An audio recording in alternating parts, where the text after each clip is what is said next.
السلام عليكم رسية بيج والبا يمل ويجن وان كم مقنع لايف كا ويجن معناها أمد الصوماليات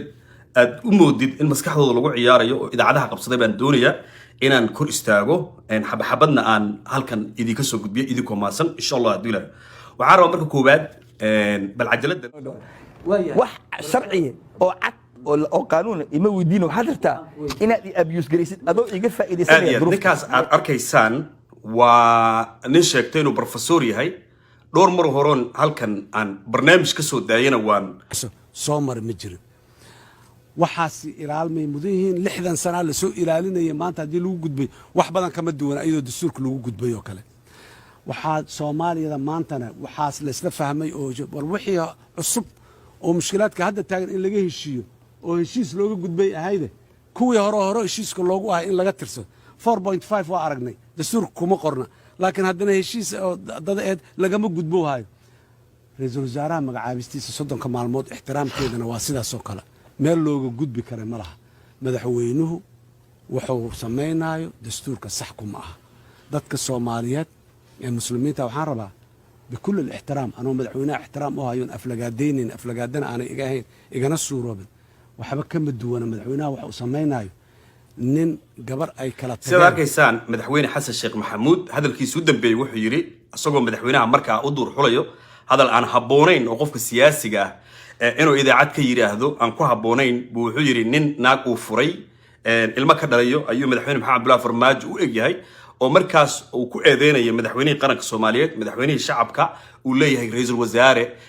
وحاهد إنه كسر مجعابه صدر العشاء مركز أيضا مدحويني محمد عبد الله فرماجو ورئيس الوزراء حسن على الخير مركز أي برلمان كحلك قادين سونا راسني حلبان محوها رئيس الوزراء أستقل الله شقيه يا مدلبي لبعتان مع المود مركو ومري يؤدى باللابي ومدحوينها وكأذيني مدحويني محمد عبد الله فرماجو والحل دولة دي وزير كأهين وأنت بسوي سامعنا وحي وايسا هدي أقفش ده جايز ده هذا كيقول علينا هذا الكيس سيدا هذا جايز هذا الكيس هذا كجوجين هدي أي حبنتو أقفش حل دولتين بلو حل دولتين هذا تقنا حل دولتين حل كستوى أو مجعابة مدحوينها جمهورية الصومالية لا تليو ولا يقانا لكن إرجع وكد وياي حتى لا تري هذه وحضرتك يسا نمك حلبانا ده ينك وريها مبيش جوجو إنه عبد الرحمن قضب كنتوني السجالات يقربان إنه يراهدو حل كيسا وحبك ما قصيه يقربان إنه يراهدان قضب كنتوني السجالات معناها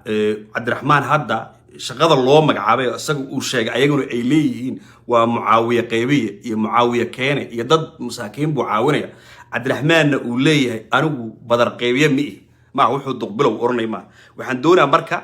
سيب المرة بعد هذا ومدوا فهمان وحنكون علينا يا كليبك عبد الرحمن عبشكور بل وحي روك إلى دقيقة كليبك هذرنا إيدكم ماسا وضحايا إن الحريرينو شقدي إذا بدر قيبين معها ضد بدنا إصوع يجو يمد إن ديجانا ضد معاونة جارسي أم بدر أن جارسيو waxaan uga cudur daaranayaa shaqadayda badar qaybin kuma jirto mucaawano kuma jirto inaan meel gaarsiiyo shaqadayda waa inaan anoo magaca dawladda iyo kayga isticmaalaya aan dadka Soomaaliyeed ugu raadiyo inay deeq helaan aadiyaad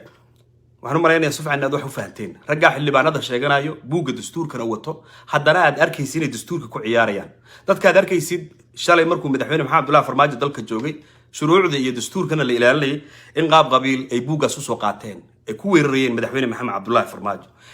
halkaas kaga gudbaya waxaan rabaa contradiction kale oo wiigan waxaan ku yiri waxyaabihii dhacay ummadda maskaxdeeda yara wareeriyay yaanoo duqbalow inaan ummadda muraajaceeyo bal wax ogaadaan wax arkaan ayadoon buuqi qeylo jirin cidna lagu xadgudbin ninka la yiraahdo Cabdiraxmaan Cabshakuur waa markii ugu horreysay waligay anigu aan taageeray weey haddana madaxweynihii asaga magacaawday yaa dhaqaale wuxuu soo diray lacag aad u tiro badan wuxuu soo diray gobolka Minnesota xalay markay Minnesota wahayd waxa ka dhacday xalfad weyn oo hotel Marriott hotel la dhaho oo hotelada qaaliga ah lagu qabtay xalfadaas isugu yimaadeen taageerayaasha madaxweyne xasan sheekh maxamed halkaas oo lagu niikinayay lagu ciyaarayay waxaan doonayaa marka in aad bal wax yar klibka asaga ah ila daawataan niikada ah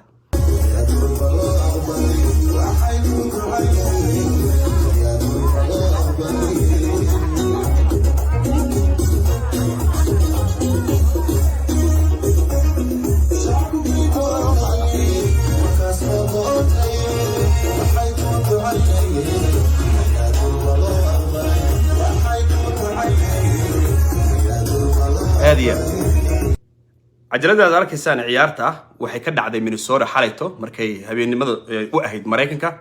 waxa isugu yimid dad badan oo taageerayaal u ah Xasan Sheekh Maxamuud waxa loo dabaaldegaya guusha Xasan oo Minnesota ugu dambeysay in dawlad looga dabaaldego ama looga niikiyo muddo 6 sano hadda ka hor haddana waxaad arkaysaa Xasan Sheekh Maxamuud iyo gruubkiisa oo kula abaar baa jirto magaraysaa dhibaato jirto haddana lacaga dawladda Soomaaliyeed qasnadeeda laga soo bixiyay intii Minnesota loo soo diray baa lagu dabaaldegaya qaabkaasi fanaaniin iyo heeso lagu qabanaya waxaad arkaysaa madaxweyne Maxamed Abdullahi Farmaajo intuu xilka hayay dibadaha xalfad looguma qaban sida xaqiiqda ah dhabta ah ee wada ogna Minnesota asaga ka tagay oo reer Mareykan ahaa ma dhicin habeenna in xalfad loogu qabto loogu dabaaldego wuxuu la dagaalamay musuqmaasuqa wuxuu diidanaa macnaha in loo niikiyo ama loo ciyaaro